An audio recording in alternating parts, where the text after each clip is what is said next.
This is a story about uncovering Nigeria's hidden conflict. We meet the children caught in the crossfire.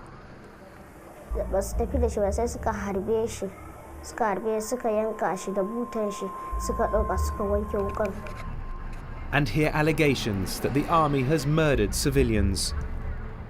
You often hear from people in Maiduguri that the largest casualty of the constant bombings and killings is the loss of innocent lives and basic human rights.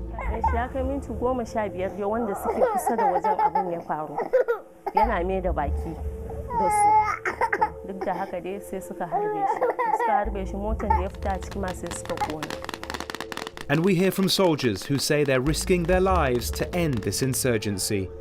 This violence in Maiduguri is spreading across northern Nigeria and has reached the capital, Abuja.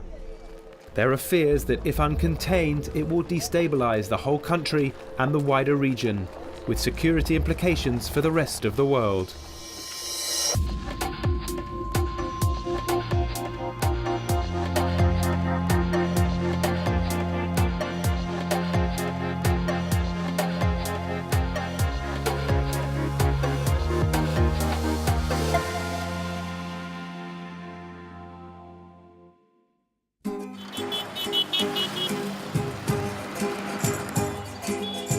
My journey begins here, in the peaceful town of Kontagora in Niger State, in northern Nigeria. After a painful drive on potholed roads, the first thing I noticed was the women. On the high street they're fully covered, wrapped in their faith. For over 10 years now, Sharia, or Islamic law, has been in place here. They refer to the Quran for guidance, so alcohol would not be tolerated. Some critics refer to it as political Sharia, a more relaxed version, not strictly enforced, but brought in to appease the voters. In practice, the most serious punishments are still passed down by Nigeria's secular justice system. Peace reigns here. Christians and Muslims are getting on in this part of Africa's most populous country, with its mainly Christian south and Muslim north. But nestled behind this remote town are troops about to head to the front line in Nigeria's bloody struggle against homegrown Muslim insurgents. It's a battle that threatens the delicate balance between the two main religious communities in this country. This is the new Nigerian Army Training Centre. They're getting ready for an important visitor. The centre was launched 6 months ago to prepare the country for future security challenges. But it's clear to me the imminent ones are on everybody's mind, and that the training reflects this.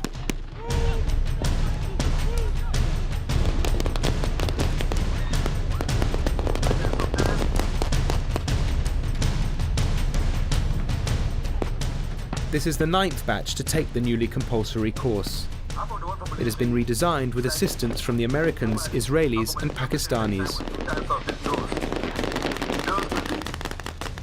The Muslim group they're training to fight has killed around 1,400 people since 2010 and struck fear into the hearts of millions. The group's official name is Jama'atu Ahlis Sunnah Lida'awati wal Jihad, which means people committed to the propagation of the Prophet's teachings and jihad. They've been dubbed Boko Haram, which translates as Western education is forbidden. They want to introduce a version of Islam which instructs Muslims to reject activities associated with Western society and to avoid a secular education. Boko Haram carry out regular suicide bombings in Nigeria. They give no warning of their attacks and remain a mainly faceless, secretive sect, which makes them difficult for soldiers to identify. That is especially apparent in the epicenter of the conflict, dubbed the home of Boko Haram, in Borno State. For many months there have been bombings and shootings in the capital city, Maiduguri. Residents say it's now like a war zone as the military patrols the streets and they have to abide by a nightly curfew. Parts of it are said to resemble a ghost town. The Nigerian state has sent the joint task force, known as the JTF, to handle the crisis. Alongside the police and intelligence officers, soldiers trained here will be sent to Maiduguri too. 22-year-old Private Ochi Joseph Sunday is from Benue State in the east of Nigeria. He's the only one of his 4 brothers and 3 sisters in the army, but that makes his mother even prouder of him, as she grew up in barracks, as her husband was in the Air Force and her father was a soldier.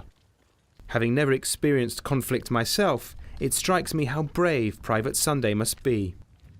I watch movies like war movies and all that, so I see that one day I'll be a soldier so that I can fight and defend the integrity of my country. Arriving at the training centre's headquarters, it's already been named after him, the head of the Nigerian army finds himself the man in charge at one of the most challenging moments in Nigeria's history. Lieutenant General Ehejerika has made it his mission to expand and remodel the training program here to meet those demands. Right now, though, his focus is on the graduation of his newest set of recruits. New recruits are being taught counter-terrorism, and the military is running a Hearts and Minds campaign to get civilians to out insurgents embedded in their community. To some extent, this strategy is working, the quiet revolution that they're calling it here. And that is all credit to today's guest speaker, the head of the army. As most of you are aware, the contemporary security challenges in the country are mostly that of terrorism, armed banditry, kidnapping, and other related crimes. I have no doubt that the skills you have acquired in subjects such as weapon handling as demonstrated, fieldcraft, intelligence training, as well as numerous exercises you have undertaken, have prepared you well enough to meet identified and envisaged challenges. The Nigerian Army thrives on discipline, without which your career will be short-lived. We cannot afford to see any of you being dismissed after this rigorous training. So watch your behavior all the time.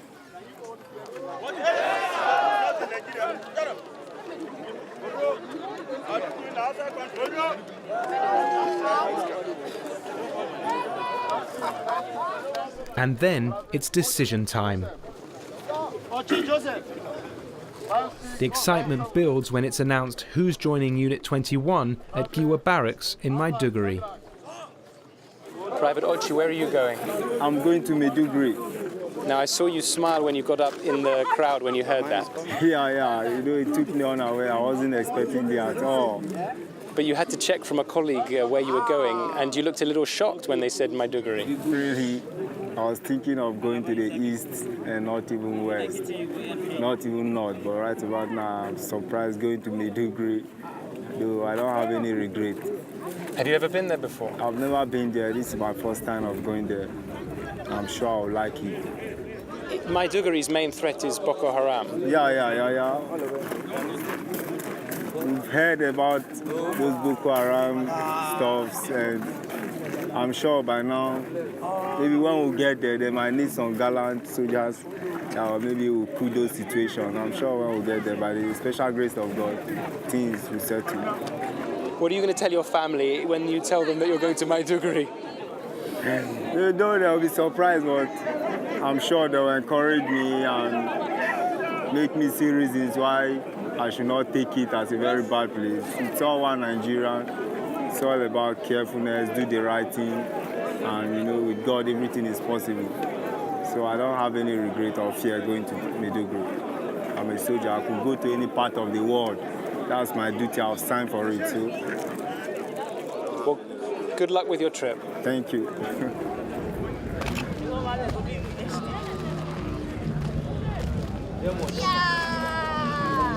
While Private Sunday may not be too worried about what life will be like in Maiduguri, his boss is surprisingly candid.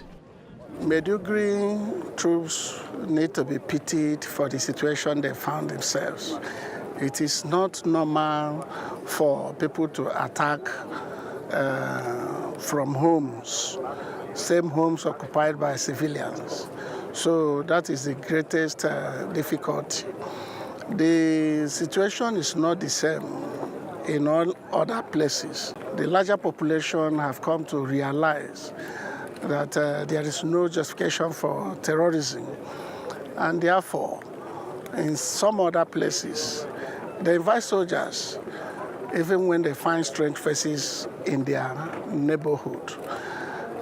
In the case of Maiduguri, I believe that the excesses have also been over-exaggerated. And I also believe that the terrorists too have exploited the situation prevalent by sort of adopting the tactics of human shield and sometimes deliberately setting houses on fire. And I want to also observe that they are also doing a lot of media work, campaign. There's not a single soldier that takes part in the JTF in, say, Maiduguri that you've heard reports about that you think are worth following up? But I want to say that in the case of Maiduguri, I have not received any report against any soldier. Okay. And if we receive any, the soldier will be investigated and tried. As I leave the peaceful Kontagora and head towards the capital Abuja, I can only imagine what a once peaceful Maiduguri looks like now. From family stories, I know that my grandfather, whom I never met but was named after, used to always talk to his family about a place called Maiduguri. When my grandfather Mark Joseph lived in Kano in northern Nigeria, trading hides and leather, he wanted to open an office there. It was the place to go for aspiring businessmen who could handle the heat. Welcoming too with its reputation for peace and hospitality.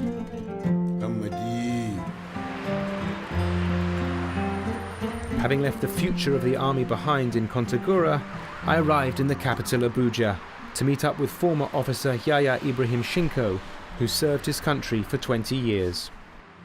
General Azubike Ihejirika, how do you rate him? Is he doing a good job? Yes, he's doing a good job, but only that. On the other side, he refused to admit that there should be a political solution to this crisis. You talk about political solutions. Do you think we've gone beyond that? Do you think that the only way Boko Haram can be beaten, particularly if they're linking with other groups in the region, is through the bullet? Through the bullet? I think the bullet cannot bring lasting solution to it.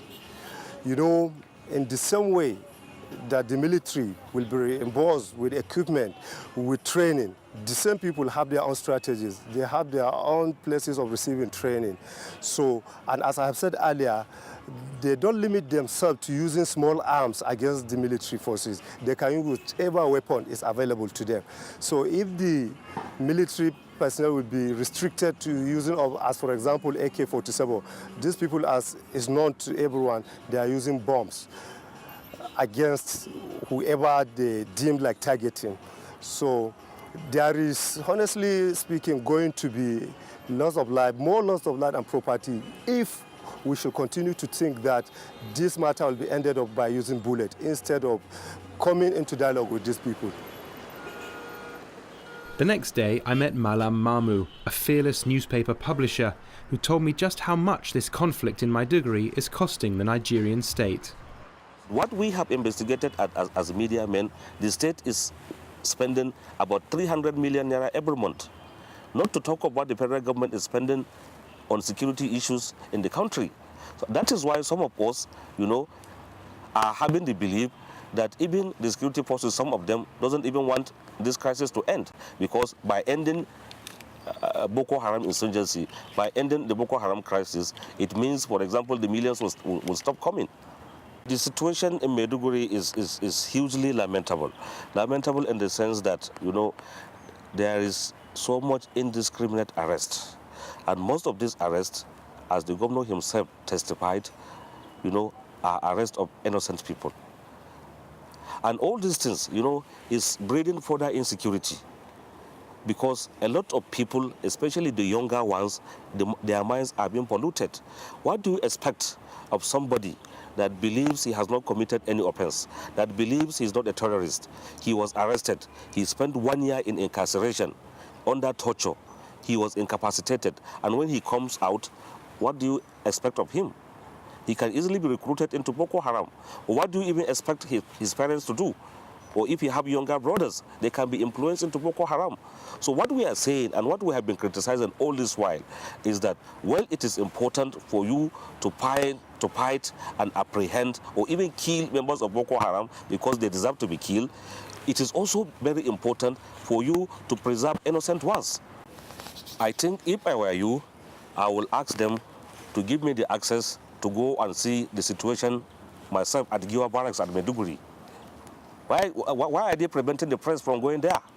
They should allow the Nigerian press and the international press to go to Giwa Barracks at Maiduguri to see what the situation is. Because this is very clear. There is gross human rights violation. I now realised I needed to see Maiduguri for myself, but unlike in my grandfather's time, travelling there has become too dangerous. Rumours that Boko Haram were going to start kidnapping foreigners came true, so I went to speak to someone who actually lives there. Barrister Zana Mustafa was once involved in attempted peace talks with Boko Haram and now runs a school for orphans and vulnerable children, giving them both a Western and an Islamic education. Future Progress Islamic Foundation School was established 6 years ago to offer services to orphans and vulnerable children who are roaming the street. And when we established it, we established the school to offer supportive services. And in doing that, we inculcated the basic moral Islamic teaching, at least to give them the positive moral values of the society, so that we put together the two curricula to give them the basic in society. When we started, there wasn't any crisis in Borno. When we started it 6 years ago, it was thereafter that this mayhem came into being. His school sounds like a sanctuary in a city under siege, but one that I'm being told is not safe for me to visit. Reluctantly, I had to accept I could not get there. But there was another way to see what was going on at the school and elsewhere in Maiduguri. We obtained footage from the city, filmed covertly.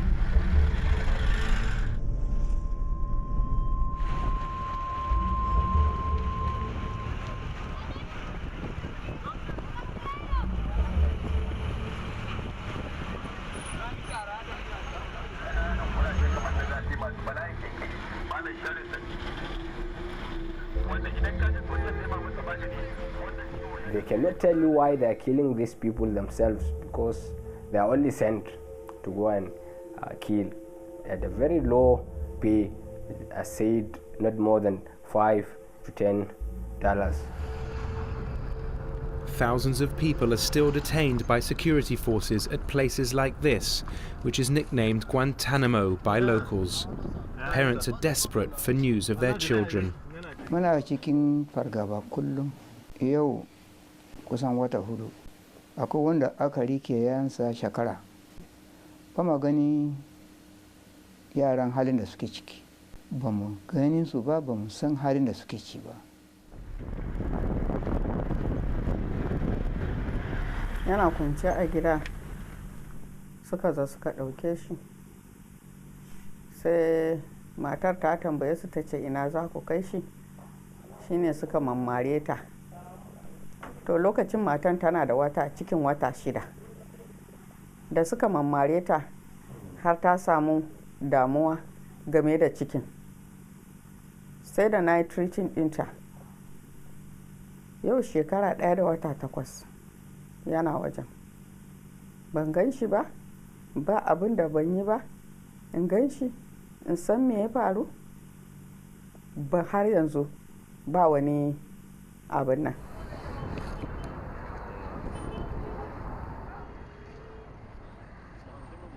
Now people are in detention in the JTF custody since 2011, up to date. People are in detention. Since they came to Maiduguri, they did not take a single person to court. Na ɗauki lawyer an bi sawun ba abin da lauyoyi ba inda ba su rubuta ba, su rubuta national SS duk national authority dai abin da a game da 'yan tsaro dinnan duk sun rubuta, ba wani ansa a game da shi. To na kashe sama da miliyan sama da shi. za su yi hanyar da za su sako shi. Sun karbi kuɗin ba su yi komai a kai ba. In mutum ruwa ya ɗauke shi ko wuta an ka ba shi zai kama. And there was a time I was going to my house around 7:30 p.m. and soldiers stopped us, about 10-15 cars. Incidentally, before we arrived the junction, some militants have shot a soldier, so the soldiers descended on everybody that was there. About 20-30 of us were told to come out of our vehicles. We were told to lie flat on the ground. We were kicked, we were slapped. We stayed on the ground for almost 2 hours with the soldiers brandishing weapons on our heads before they eventually allowed us to go. Adam Abdurrahim was a primary school teacher. His widow says soldiers killed him in 2011 while on a sweep for Boko Haram. She says he pleaded he had nothing to do with the insurgents, but they shot him in the street. Muna zaune muna cikin gida sai muke jin karan bindiga. To mu mun dauka irin ko ƴan Boko Haram ne suka shigo anguwan sai muka fita. To da muka fita sai muka ga motar sojoji din a tsaye. To akwai lambatu a bakin kofar mu din sai suka samu a ciki. Akwai rabin galan din kalanzin a cikin galan suka dora fetur suka juya na cikin jen din mu akai. Sai suka barbada a gidan suka kona. Ya kai minti 15 ya wanda suke kusa da wajen abin ya faru. Yana mai da baki da su. Duk da haka dai sai suka harbe shi. Suka harbe shi motar da ya fita a ciki ma sai suka kona. The widow and her 4 children have been compensated for the house and car.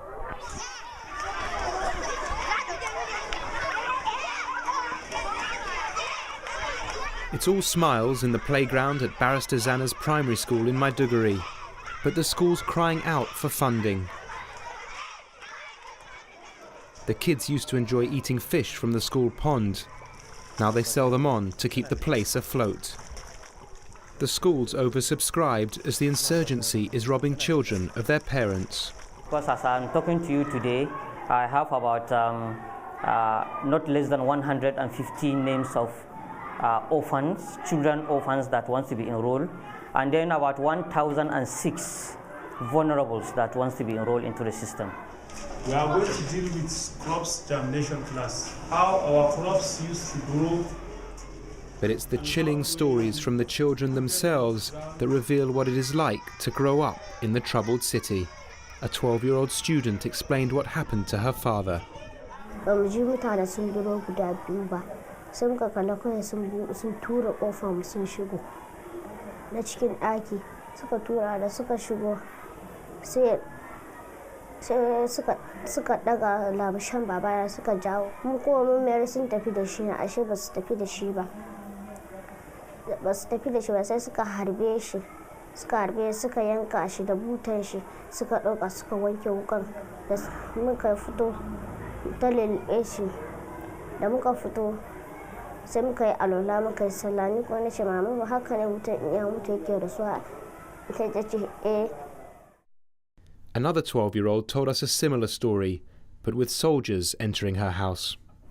Da dare ne ni banna ne ina gidan kakana ne dama ina kwana sai sojoji suka zo suka bude kofar mu sai yana kwance sai sojoji suka zo aka kama su sai aka tafi da su a daddaren aka kashe su ina tuna shi wata rana ina kuka. A third girl had a simple wish, in the words of a song, for a world without wars, living in harmony. Of every nation, keep alive this one notion, to make the a place where truth is reign. Let clean the world.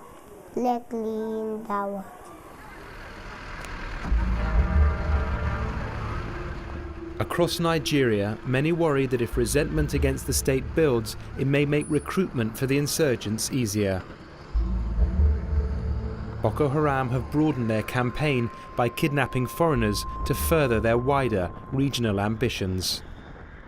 During my stay, I spoke to foreign companies that have been pulling employees' families out of Nigeria. and global construction firms that have been closing offices in the north. Getting a grip on the insurgency and its epicenter at Maiduguri is now of international concern. As the bombs fall, the bodies pile up here at Maiduguri cemetery. Witnesses told us they saw around 20 clothed dead bodies delivered here in a yellow tipper truck and placed into a mass grave. It's not clear how they died, but they said these drop-offs happen regularly. Meanwhile, Private Sunday says he's getting used to life patrolling the streets and manning checkpoints in Maiduguri. When we spoke on the phone, he said it is a strange feeling not knowing who the enemy is, and a little scary. It's unsurprisingly the strangest place he's ever visited. Every night, he said, his sleep is peppered with the sound of bombs. The use of every nation, keep alive this one notion, to make that a place where truth is reign, like clean tower, like clean tower.